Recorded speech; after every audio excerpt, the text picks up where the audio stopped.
I'm glad you've come, though I'm afraid there's little in the way of good news. After you left, we reached out to both the Alchemists Guild and Stillglade Fane and attempted all manner of treatments. But the results were always the same. Whatever the answer is, it's not alchemy or conjuring. Why did it have to be Y'shtola and Urianger and not me? Out of all of us, they are the ones who could feasibly have solved this puzzle. And Alphino's still missing. God, it's all going wrong. Where do we even start? A grave situation indeed. Might I be of some assistance?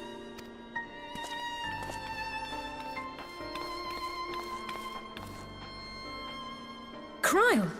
I did not think you well enough to travel. When word reached me of the plight of our friends, I could not well stay away. As a fellow scion, not to mention your erstwhile mentor, this is one of those times you should feel free to call on me, regardless of my personal circumstances. Yes, I should have thought of that. Thank you for coming, Kryle. We would welcome your insight. And I should be happy to provide it. Now, what's this I hear about Alphino heading into Imperial territory? That boy always did have some funny ideas. Do you remember the speech he gave when he was accepted to the Studium?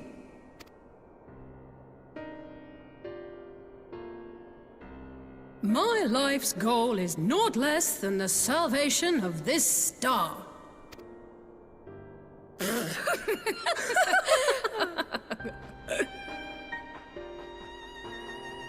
That particular grand pronouncement has been a source of great embarrassment to him, as you know.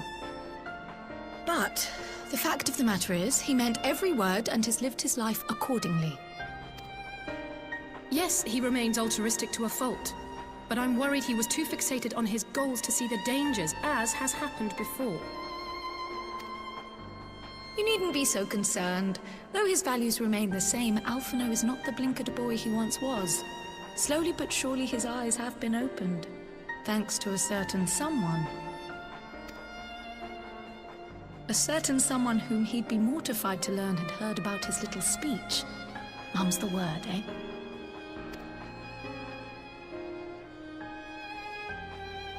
Right, I'd better have a look at our patients. They're in the infirmary, I assume. I'll need absolute quiet, so it would be best if I did this alone. If you'll excuse me.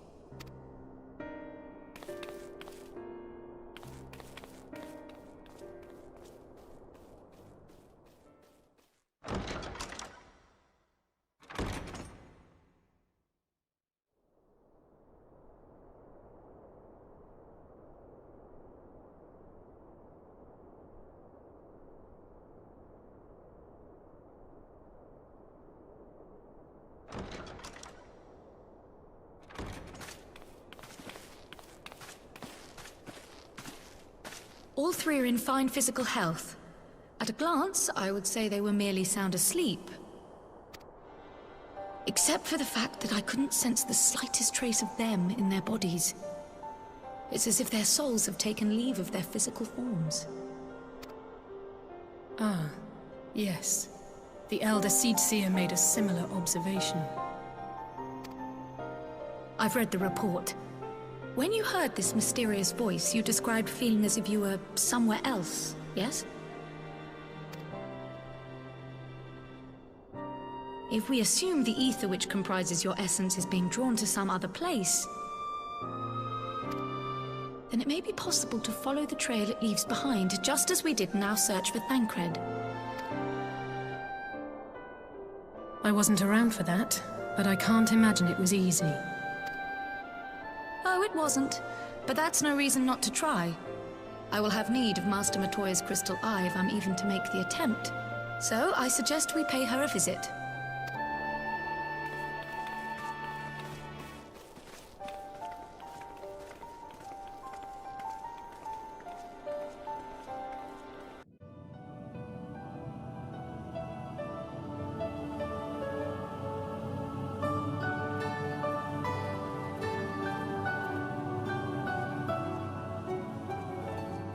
come to disturb my peace again, have you? I hide myself away in a cave, and still you people insist on pestering me with your problems.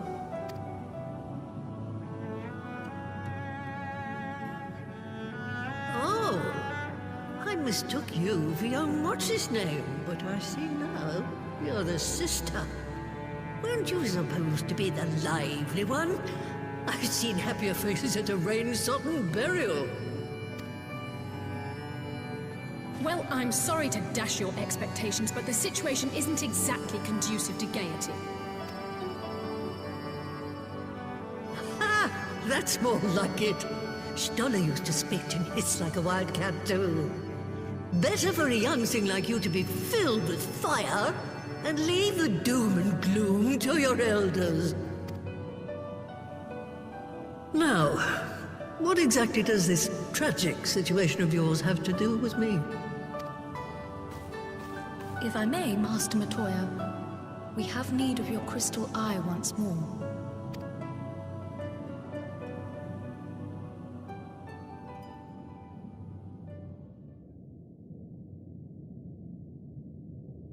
And Stoller is one of the afflicted, is she? Very well. She may be an ungrateful stray, but she's my ungrateful stray, and I'll not see her buried before I am.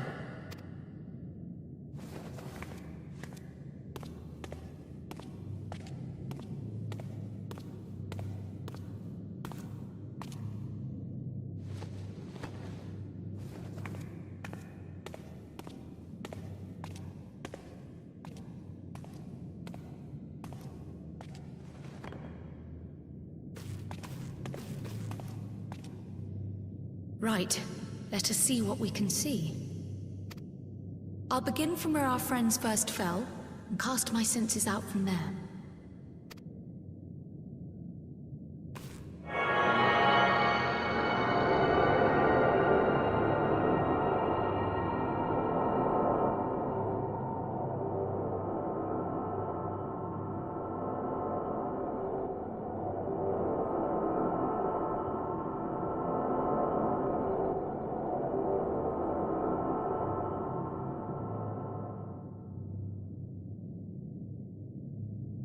What is it?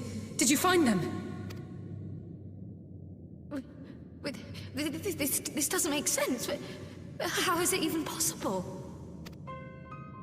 How is what possible? Kryl, what did you see? The threads, they just ended. And no, I didn't lose track of them. I followed them as far as they went. It's as if they were cut off. Could the ether have dissipated if it had? Oh, gods! Their bodies are just husks. It's like the broodmother's daughter all over again. No, this is different. The Kalyana girl was already dead, body and soul, when Lakshmi effected her resurrection. Aye, let's not jump to conclusions. If their physical forms yet breathe, and show no signs of wasting, then it follows that their souls must still be intact somewhere. But where? That's the question, isn't it, girl? Death has not taken them to the ethereal sea, yet there are no tracks left for us to follow.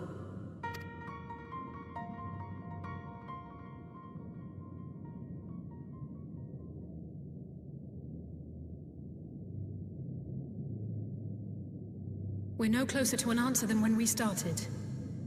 But knowing their souls are still out there is progress of a sort. We just have to keep looking. Pray, excuse me a moment. Yes? I remember, but... What, to Alamigo? We're on our way. That was Lee's. Apparently, a group of Populares have defected to Alamigo, and Maxima, the envoy Alphino left with, is one of them. I'm sorry. I realize we've barely begun here, but... Go, child, go! You've made up your mind, and life's too short for dithering. I'll do some digging in the meantime and see if there isn't some other method we could use to continue the search. Let's be off then.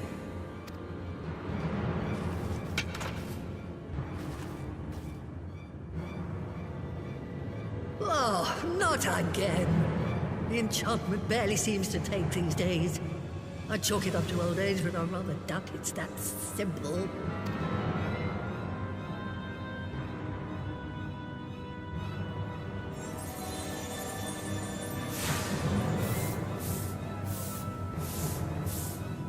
Before they took ill, Y'shtola and Urianger were sharing notes on a thinning of the ether. It seems to be happening all over. Does it now? And here I was, all set to blame my woes on that creaking mountain of refuse clogging up the Thaliac. I fear something has gone awry. Still, there's naught to be gained from starting at shadows. You can only do what can be done, and that but one thing at a time.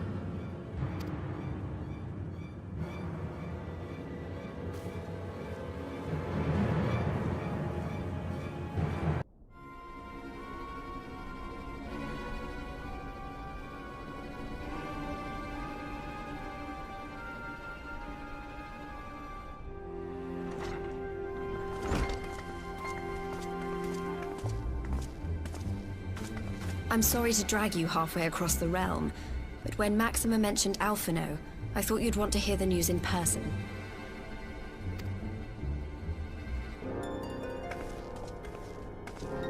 Ah, we meet again. Though I was hoping our reunion would be under more auspicious circumstances. What happened to my brother? Where is Alphino? Never fear, my lady. Your brother was in fine health when I took my leave of him, and I have no reason to assume that has changed. You assume? If you will allow me, I shall endeavor to explain events. Our troubles began not long after we departed Doma. While crossing the burn, we were fired upon by the Emperor's personal guard and forced to make an emergency landing. As we stumbled from the wreckage, our attackers fell upon us again, and we would have perished there and then were it not for the intercession of a third party, a band of mercenaries whose leader claimed to pursue a vendetta against the Ascians. This shadow hunter, as he styled himself, then escorted us out of the wastes to relative safety. Upon arriving back in civilization, I gathered my Populares colleagues and prepared to flee the Empire. Master Alphino, however, declined the invitation to join us, preferring to continue his investigation into the Ascian threat. Well, at least he's not lying in a heap in the burn. Tell us more about these Ascian hunters. Who are they? And is Alphino still with them? He is. As to who they are, I'm afraid I have nothing to tell you. Beyond the fact that they root out and destroy Ascians, they were unwilling to divulge anything which might serve to identify them. They would not even reveal their next destination. But Master Alphino asked to accompany them all the same. Since parting company with your brother, we've been engaged in a game of cat and mouse with the Emperor's guard. We made our way through province after province, finding the army busy restoring order wherever we went, until we finally arrived here in Alamigo. I cannot thank Commander Aldin enough for giving us such an unexpectedly warm welcome. I'm not inclined to turn away refugees, no matter which land they call home. And if they can tell me how things lie in Garlemald, all the better.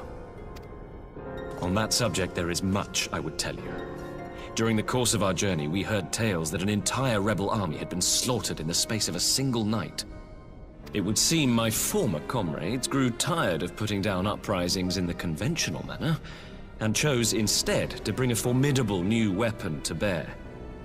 Details were sparse, but the rumor alone was enough to dampen the flames of rebellion.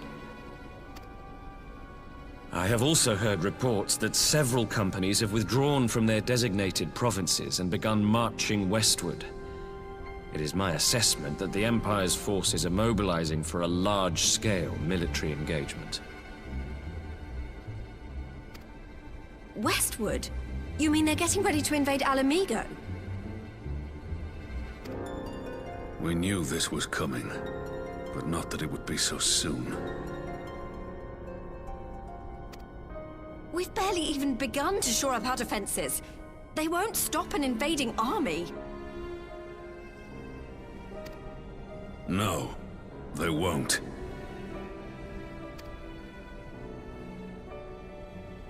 Dispatch messengers to the Alliance leadership requesting reinforcements, and send word to our officers in the field to hasten completion of those border fortifications. Prepare to meet the Imperials head-on!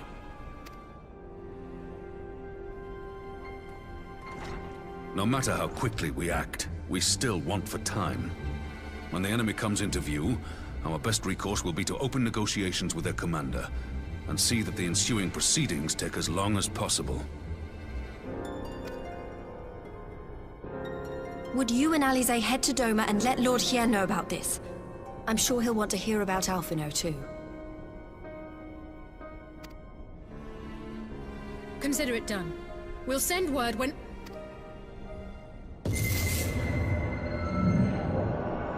Untold sorrow must be changed. Ahead looms a calamity. Eon become instant. Throw wide the gates.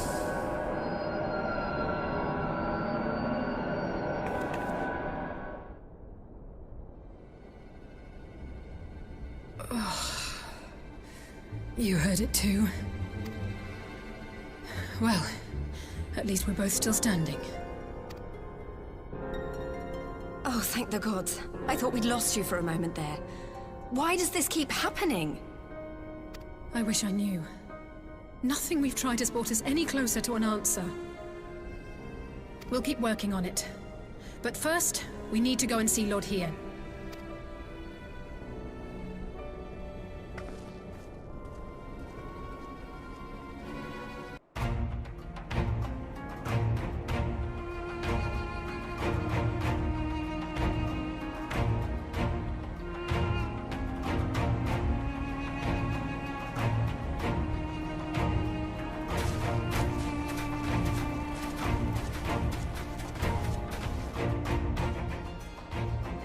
It seems the engineers have matters well in hand. Should the barrier work as we intend, Doma will be free to reinforce her allies in Alamigo without fear of weakening her own borders. Honored friends, the time has come to put your hard work to the test. Start the generator.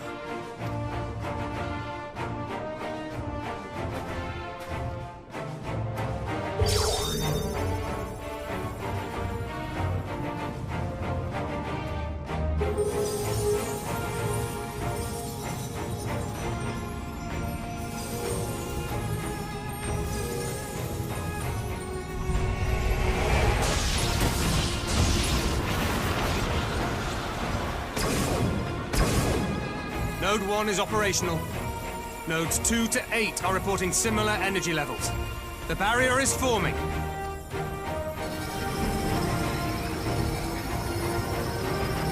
$1,000 yards, 2,000, 3,000. Expansion remains smooth. No fluctuations detected.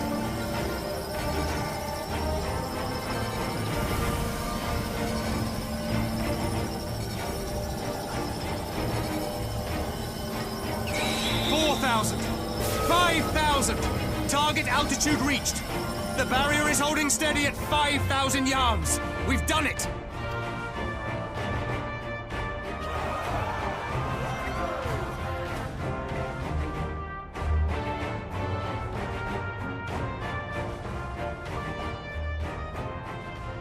Is that an Imperial airship? Of all the rotten timing. But this is a gift, Mistress Alize. They can test our new wall for us.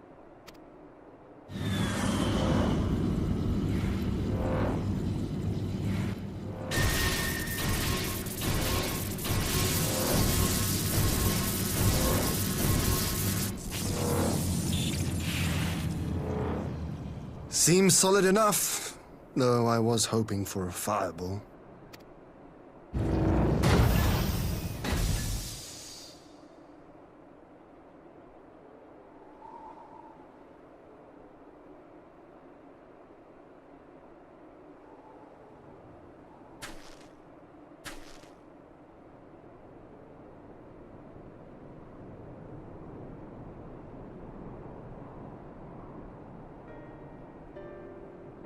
By the gods, it's Alphino. What are you? Let me go! He has my brother! Lower the barrier!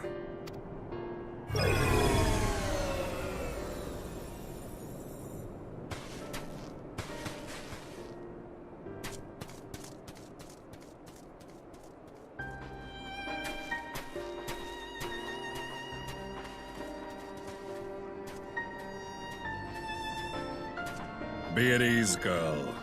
The lad is not dead, merely locked in slumber. No, not him too.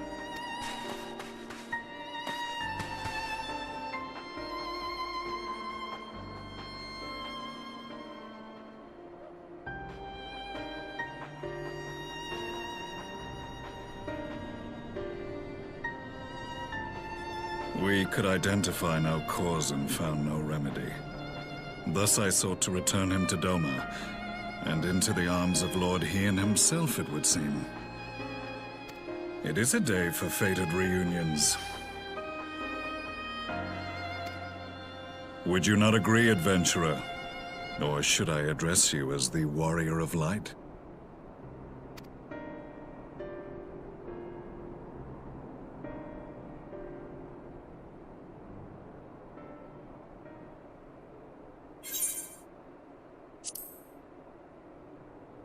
I, Gaius van Baelsar, the Black Wolf. That was the title I was given, one I have long since relinquished.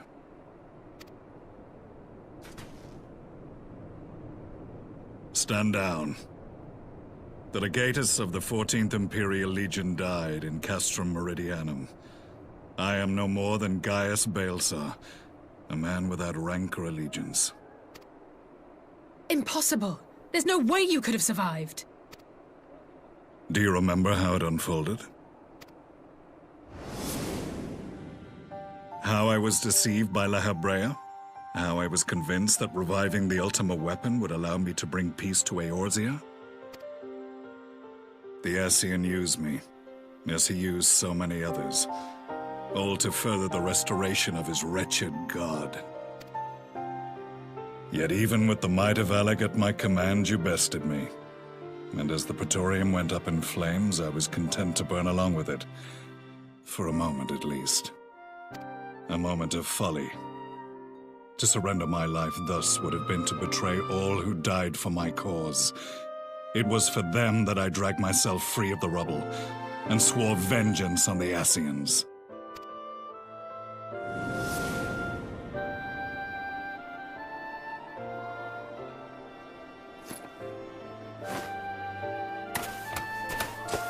The Black Wolf has shed his pelt, never to return to Garlemald or her legions. I live now only to exact revenge.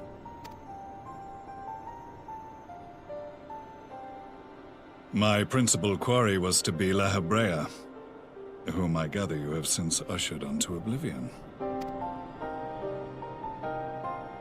But so many more remain. Long as their kind lurked in the shadows, laboring to sow chaos throughout our world, I would see each and every one dragged into the light and put to the sword. Are the Scions not of like mind? In this single respect, perhaps.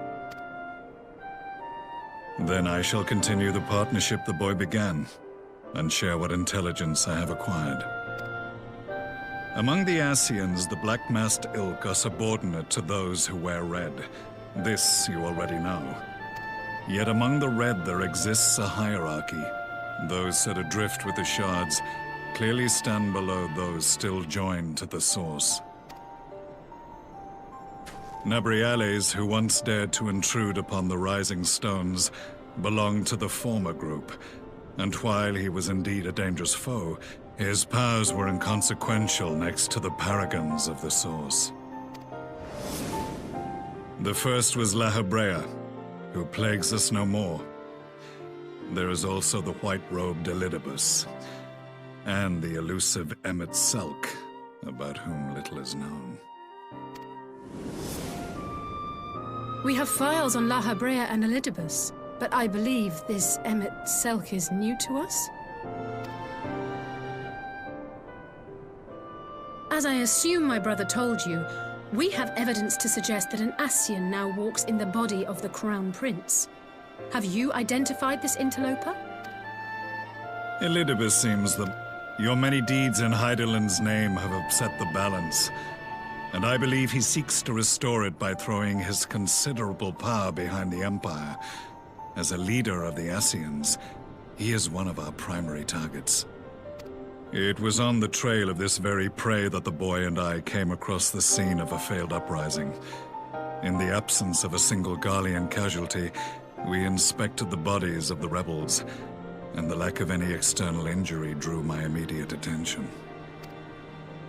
They had been slain by Black Rose, an alchemical invention of the Imperial Army. When I yet served as legatus, I ordered its production halted, and all stockpiles destroyed. Toxic gas is not a tool of conquest, but of extermination. Toxic gas? This must be the new weapon Maxima warned us about. Something deadly enough to sweep away all resistance in a matter of hours. Gods. You don't think they're planning to use this in Alamigo, do you?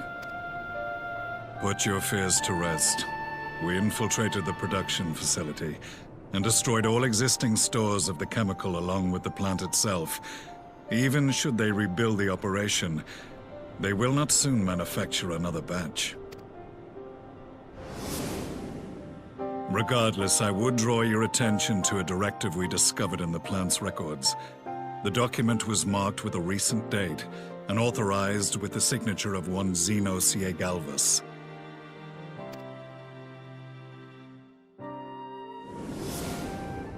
A dead man signing the death warrant for thousands. 'Tis bad comedy.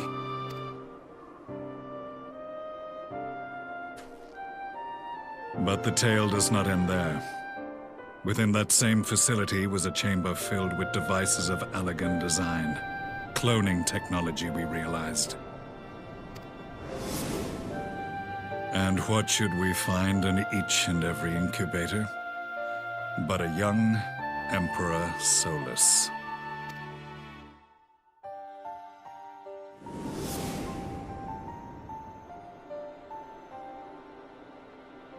All of which prompts the question, were the Ascians responsible for these abominations, or was it the will of the Emperor?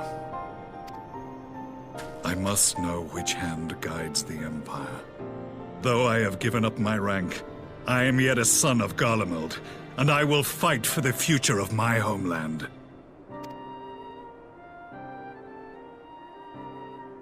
It is time I return to the hunting of shadows. We should focus on our common foe. To reopen old quarrels now would serve no purpose. You saved my brother's life, so I'm willing to let sleeping dogs lie. But in truth, it's not my decision to make.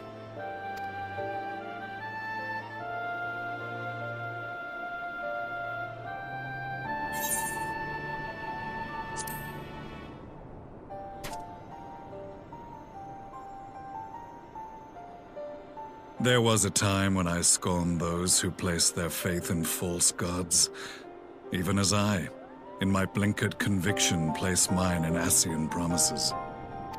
Unlike yours, my strength of will and my restraint was found wanting.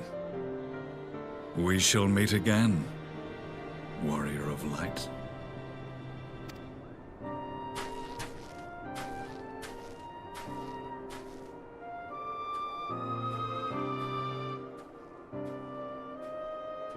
So that was the infamous Black Wolf. An unexpected ally, to say the least.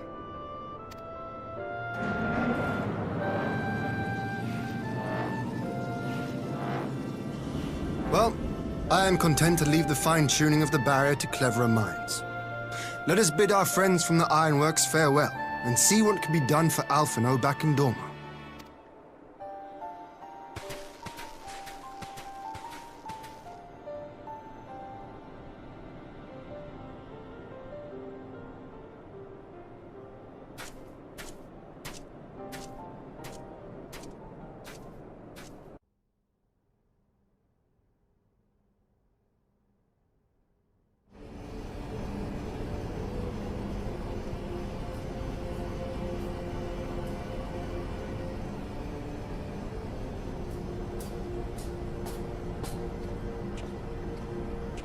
Our supplies of Black Rose have been ruined, but the new plant is already under construction. We should have the first batch ready in time for the offensive, Your Radiance.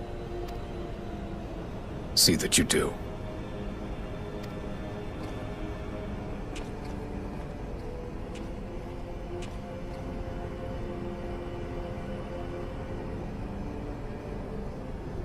Ah, yes, the infamous Black Rose. If I recall correctly, Gaius did not much care for the invention.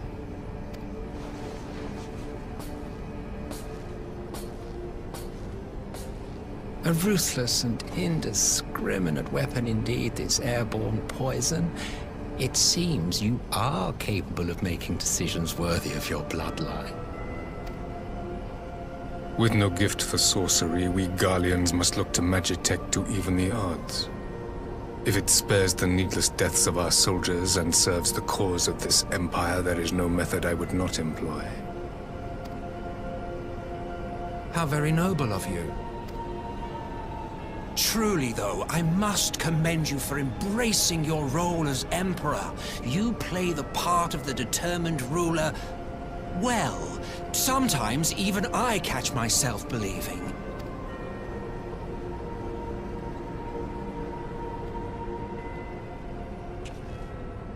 A silent agent of death. Now that I think on it, Black Rose may well possess the perfect aspect. Slowly but surely, the deluge of light has worked upon the ether here in the source, and the gas should be most susceptible to its influence. Well, I shall leave you to your own devices. Go forth and bloody the land with your grand and glorious war.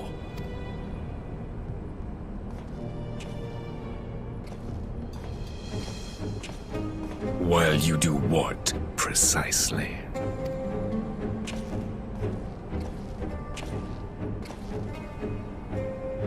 Need you ask?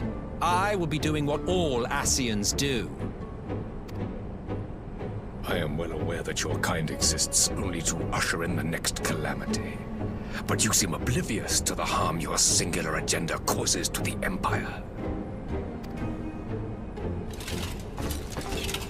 You cannot have forgotten the events which followed your mortal demise.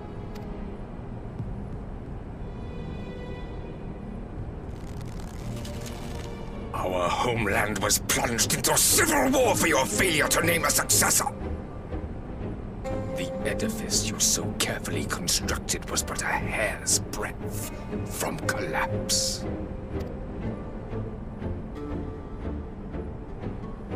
Are you truly so naive? You thought me oblivious to the consequences of a departure so painstakingly timed? It was by design? Well, of course it was. Though I will admit the resulting panic exceeded even my wildest expectations. But how can you be surprised? Throwing the world into disarray was the very purpose for which this nation was, as you say, so carefully constructed.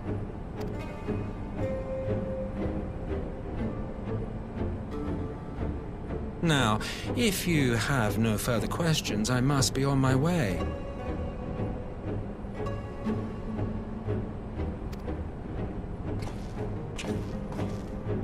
Since we may not meet again in this lifetime, it would be remiss of me not to offer a word or two of gratitude. I really must thank you for this surplus of vessels.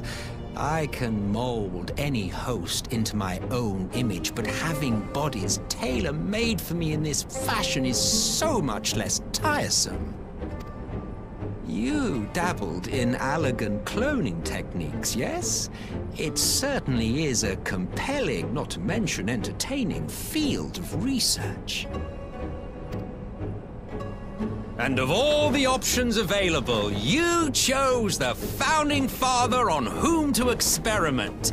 You have a twisted streak to you, Varus, like grandsire, like grandson, hey? If events play out as planned, this will become something of a family enterprise.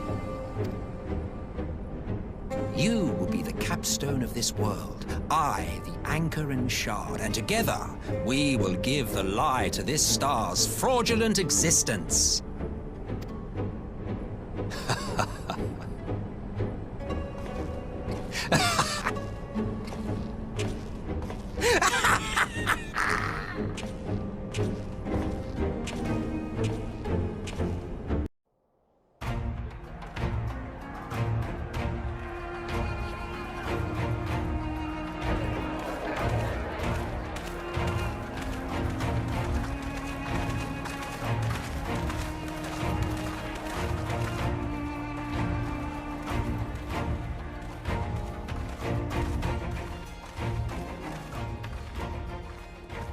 Welcome back, you two. Greetings, Lord Here. Glad you could join us. Glad to be here. I would have come sooner, were our own defense is not in question, but I am pleased to report that our soldiers are assembling for deployment to Alamigo as we speak. We're grateful for your support. Thanks to the efforts of our allies, it won't be long before we've established defensive positions on this front as well.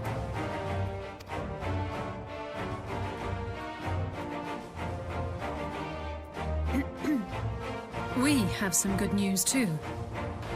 Alphino has come back to us. As for the bad news...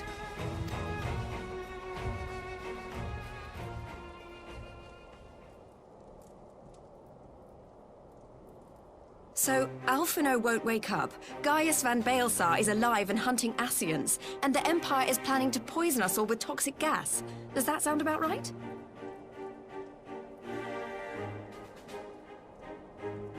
Ordinarily, any one of those things would have left me in shock. But the way things have been lately, it's all starting to seem pretty normal. Getting back to your report, are we sure this Black Rose is the weapon Maxima was talking about? It fits the description. And it seems we have Alphino to thank for sparing us an early demonstration of its effectiveness. I have a feeling this won't be the last time his bravery in the Empire will serve us here in Eorzea. The threat of an unknown weapon has had us all on edge.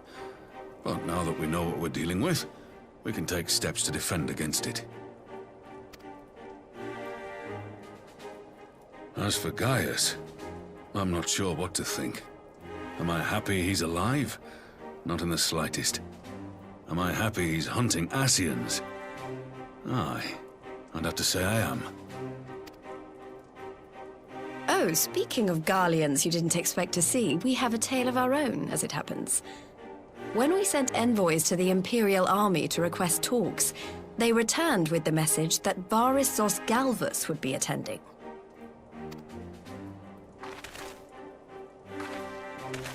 The Emperor himself. Well, Varus did sanction the Popularis peace mission.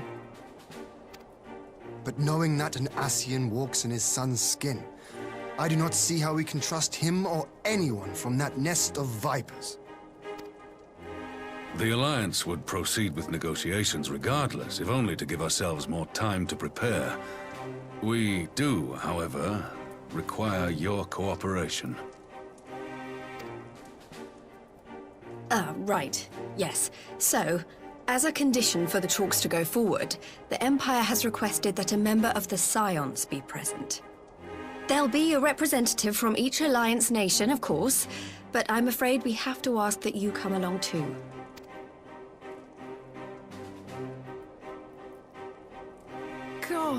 Lise, you know how much I hate politics.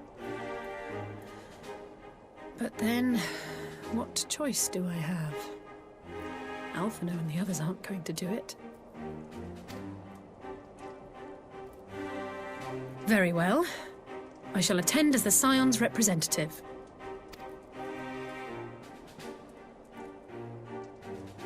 In case you're wondering why I didn't ask you, the Empire also requested the presence of Eorzea's champion.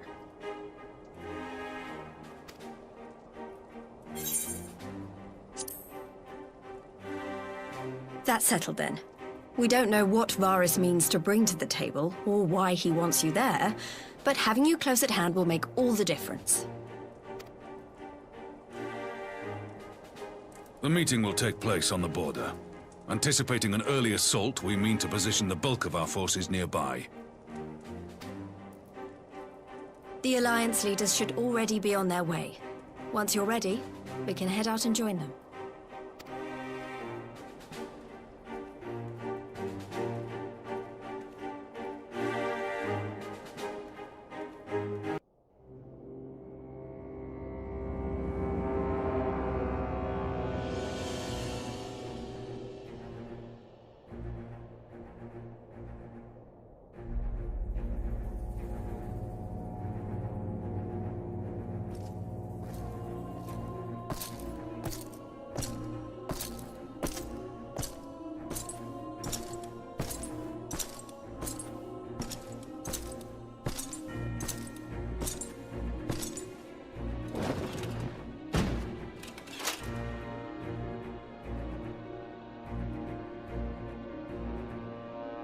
Esteemed representatives of the Eorzean Alliance.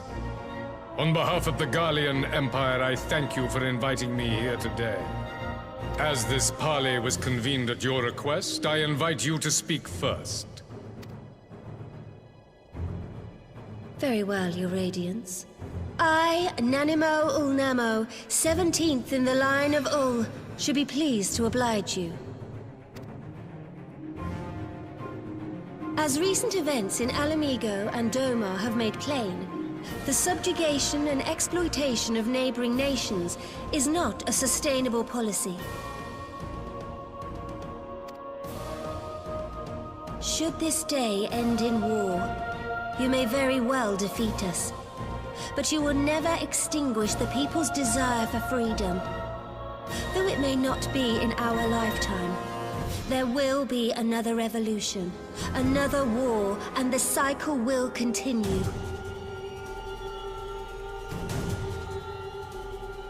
Doma has entered into a concord with the nations of Eorzea, a partnership wherein we recognize one another as equals. Garlemald could be afforded similar treatment. You need only set aside your ambitions and join us in paving a path towards peace.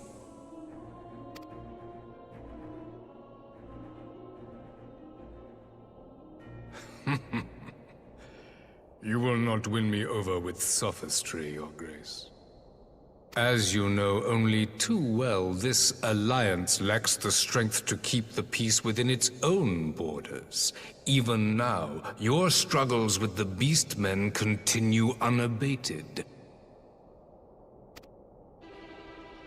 Divided, you sow this fertile soil with the seeds of your differences and reap naught but discord and chaos for your trouble. Eorzea must be united under one leader. One purpose. I would offer you both and bring an end to your strife.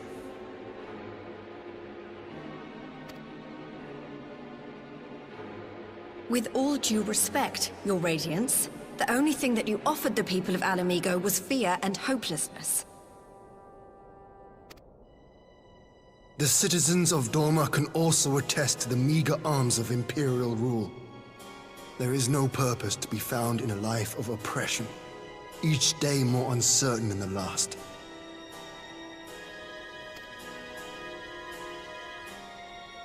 Our people are willing to die for their freedom.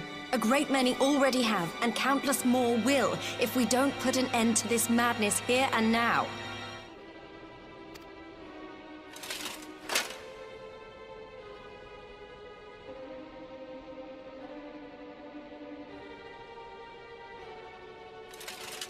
We brought order and stability to your lives. This madness and bloodshed is of your own making. You broke the peace, not Garlemald. Peace. Order. You kill our peoples, despoil our lands, take everything that is ours. And what? You expect us to lick the boot that grinds our faces into the dirt?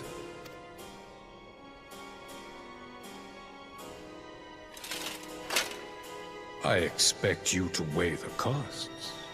To recognize that countless lives have been lost on both sides in pursuit of a greater good, and to not squander all we have achieved in a fit of petulance.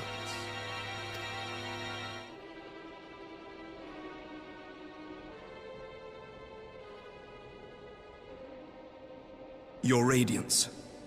I fear I can personally attest to the dangers of pursuing one's vision with such righteous fervor. For 1,000 years, the Holy See of Ishgard waged war with dragons.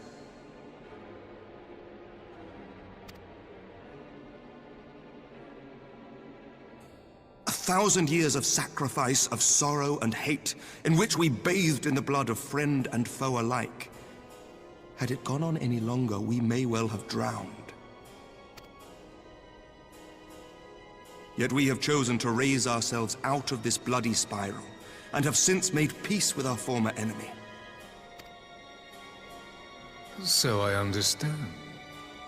No doubt the dragons were more receptive to your overtures in the wake of their leader's demise.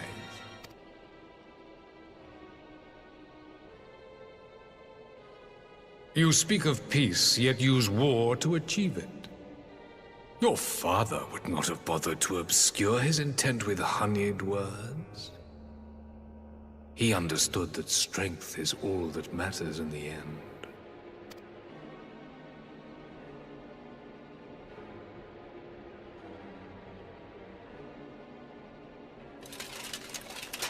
Without his clarity of vision, I can but wonder what will become of Ishgard and her people.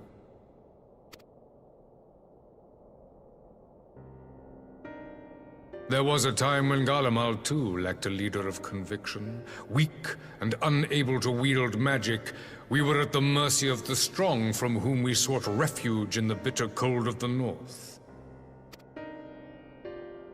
Were it not for the discovery of ceruleum and the subsequent development of magitech, we might never have gained the power to take back that which was rightfully ours.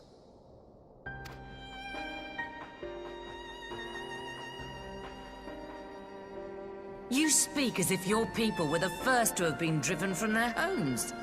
Limsa Lominsa was built by wayward souls in search of a place to call their own. On the shores of Vilbrand we found it, and from those humble beginnings did we grow and flourish. And all without robbing our neighbors of their liberty.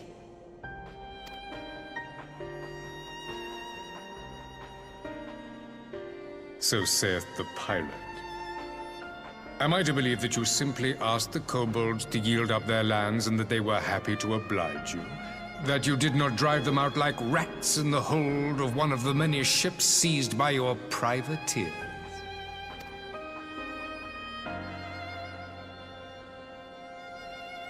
I will concede that after centuries of exile, reclamation may be mistaken for invasion. Nevertheless, it is not. And those who till stolen soil have no right to object when cast out in turn.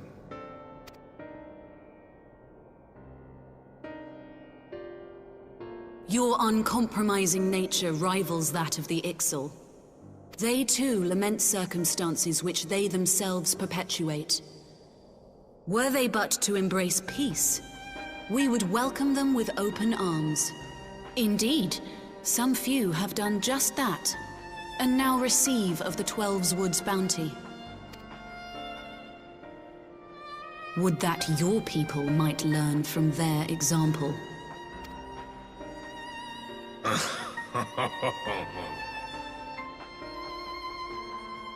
You dare compare us to the Birdmen?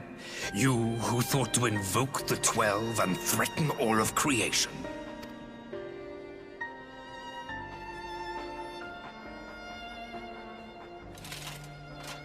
I came here in the hope of finding some speck of common ground, but I see now these discussions will accomplish nothing. Despite what you people may believe, I am not wont to choose the sword over the olive branch. 'Tis but a pity men are loath to accept one without first being shown the other.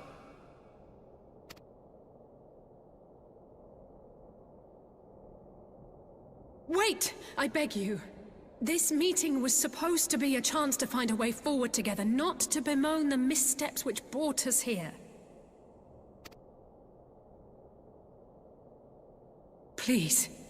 If you truly consider violence a last resort, there must be a way we can come to an agreement.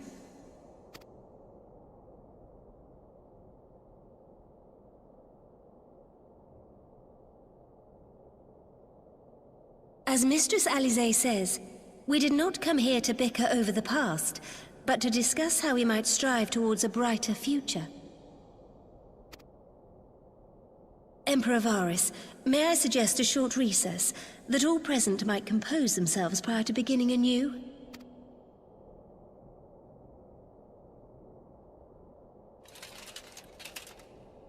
Very well. I pray this intermission will suffice to move these talks in a more constructive direction.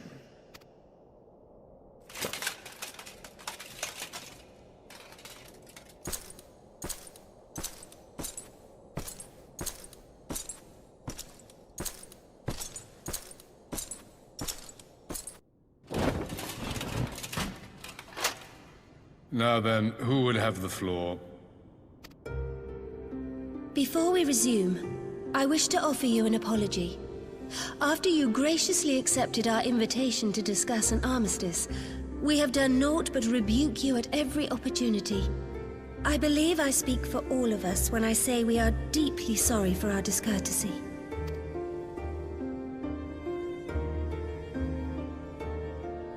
I'll admit your familiarity with our affairs surprised me, and served to remind me how little I know of yours. I think all here can understand the desire to reclaim one's homeland. But why expand further? That is my question. If I may, the answer can be found in the Imperial doctrine they took great pains to impart to my people. Recognizing the threat Icons posed to the world, Solus Zos Galvus decreed that they were to be eradicated. To this end, he began a campaign to unite all lands under the Garlean banner. Or so we were taught. Yet the Emperor only reached the burn, the barrens said to have been laid waste by Icons, after conquering all the lands that lay between. What is more, I am quite certain the practice of summoning was not nearly so widespread in the days before the Empire's founding. When you put it like that, it all starts to sound like an excuse, doesn't it? But to distract from what? Why are you really waging this war?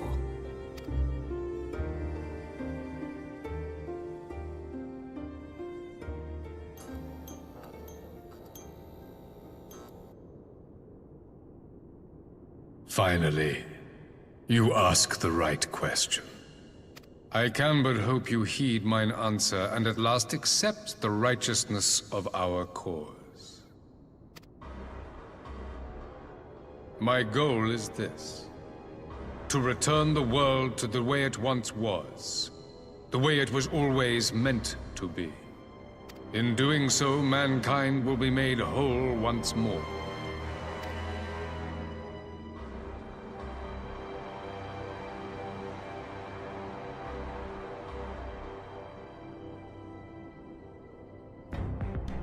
No longer will we suffer from the dissension born of our differences. There will be but one race, a perfect race, as we were when time began. What in Rhalgr's name are you talking about? I am talking about the origins of the star, of the source and its 13 reflections. At the instant of the great sundering, 'twas not only the world that was shattered, but mankind itself. Thus were we divided into myriad races, each with its own unique imperfections. That is why man looks upon his neighbor and feels fear and hatred, why he wages war, why he kills his brother. You all in your own way have proven as much today. The peace you seek is but a fleeting solution to a fundamental problem. One which calls for more drastic measures. To bring about everlasting peace, our worlds must be rejoined.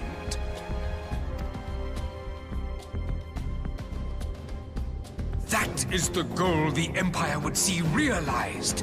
The glorious future unto which we shall one day shepherd mankind.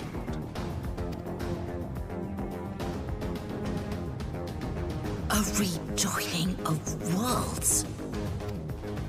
I have heard this tale of the Source and its reflections before. Are these not the self-same desires as the Ascians? Emperor Varys, do not trust in their words. They will lead you to your doom. My father thought to use them, but in the end he succumbed to their temptations. He embraced summoning like so many other pawns before him. Do not tell us you mean to do the same.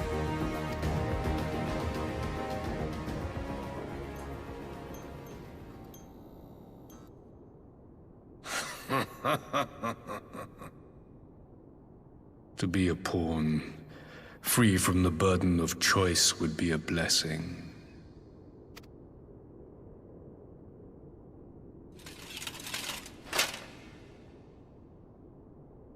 But I forswore that privilege the day I learned that the Garlean Empire was built by the hand of an Ascian. What?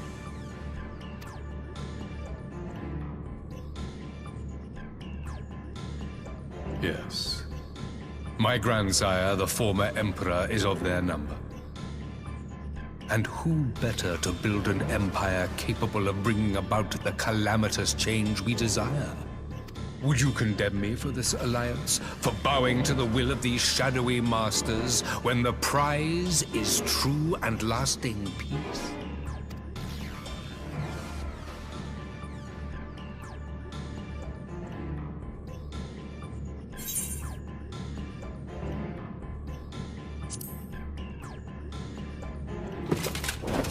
I come not to conquer, but to liberate. To free man from the prison of divergence. Imagine a world united. One perfect race beneath a single standard.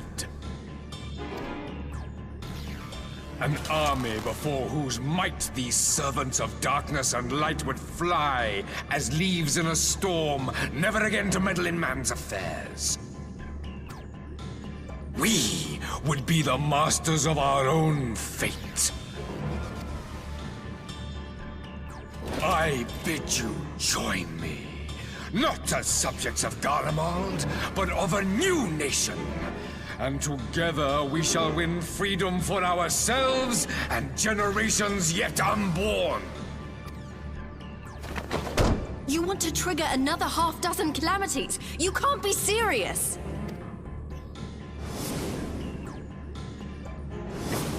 Have you forgotten how many died? There will be no one left! Do you truly imagine we would aid you in your bloodletting? It is unthinkable! Unconscionable!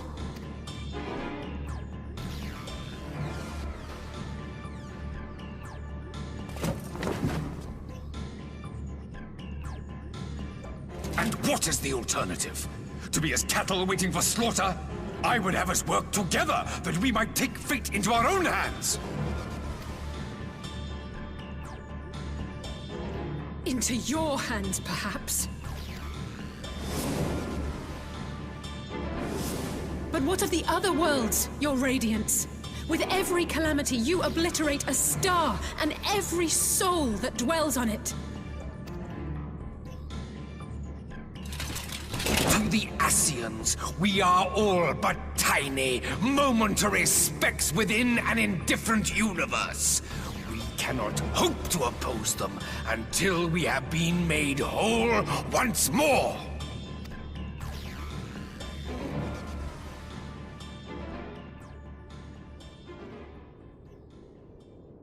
Are these truly the words of Garlemald's ruler?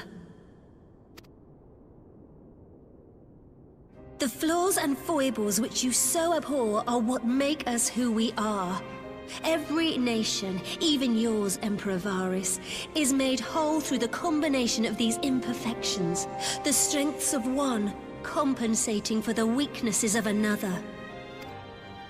While it is true that man succumbs all too often to anger and avarice, he may yet overcome his baser instincts through the forming of bonds with others, fostering community and cooperation. That the protector of an empire should not only reject these fundamental truths, but seek to change them at so dear a cost to life is indefensible. Such a man is not fit to govern.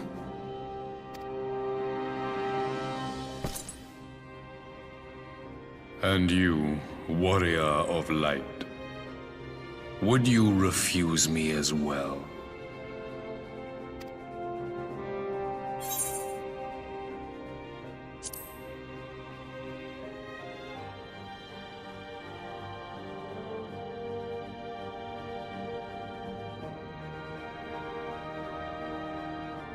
It would seem the Alliance is of one mind on this matter.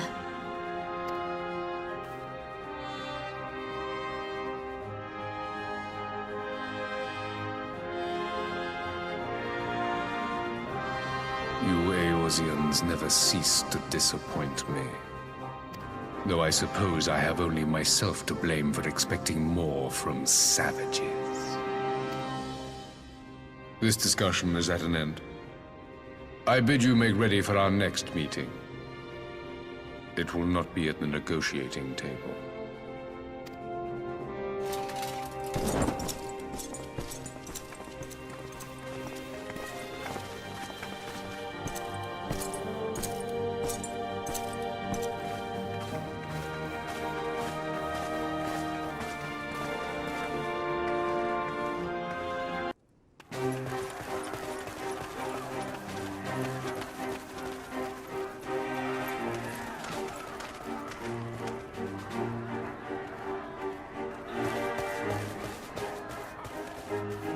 I'm not sure what I was expecting from our meeting with the Emperor, but it wasn't that.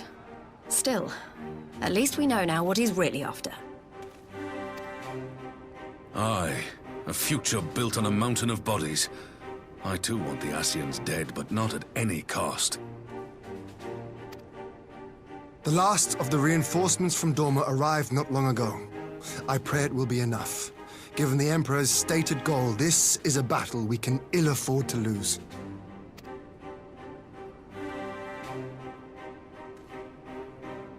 If the Garleans come in force, we may not have much say in the matter, even with our combined strength. We knew from the first that the odds would be against us. But if there is even the slightest chance of victory, we must do everything in our power to seize it.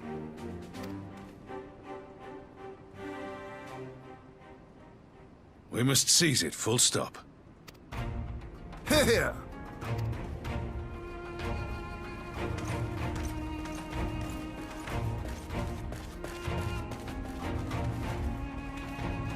The two of you are to join an irregular unit and support the main host. I won't bother asking if you're minded to fight. After coming this far, how could I not? And for once, there's no one around to countermand me. Not that they would. Not even my brother. But we all know who really make the difference. Ready to frighten some Garleans?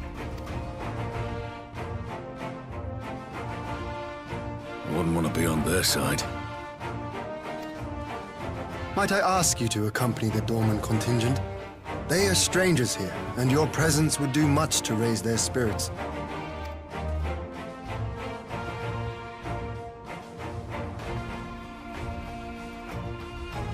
We would be honored. When our people stride out with you in their midst, I dare say the Eorzeans will feel an ilm taller themselves.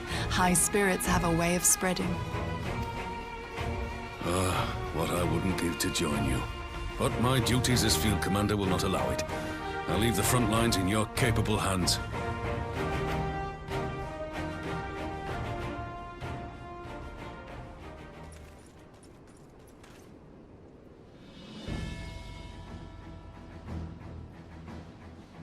Comrades, ready your arms. The hour of battle has come. May the crystal guide us to victory!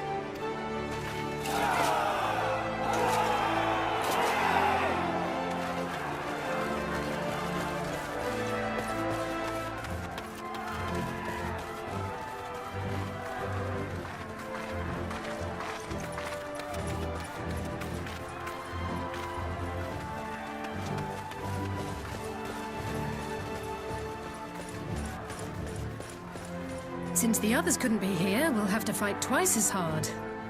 If Alphino wakes to find the Imperials have won, I shall never hear the end of it. It's strange. I thought I would be terrified when the fighting started. I should be terrified. But with you at our side, I can't help feeling everything is going to be all right. So please, don't you dare leave me alone.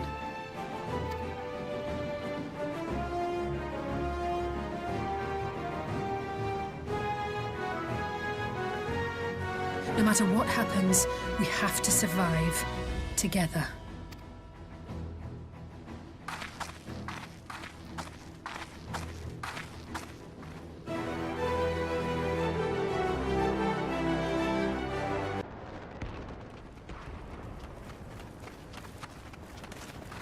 There you are, and none the worse for wear. Indeed. I had hoped we might do more to help, but there seems to be no one left to fight. A tactical withdrawal, perhaps? We should give chase. Finish them off while we have the chance. Imagine the other surprise when they wake to find the war already won.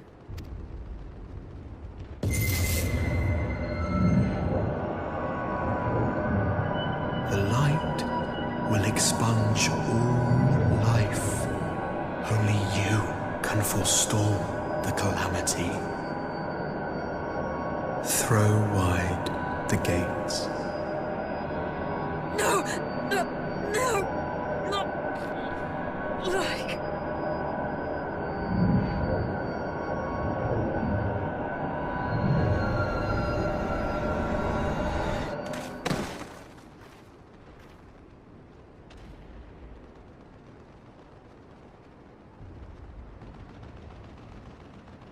Oh no. Don't tell me. Are you all right?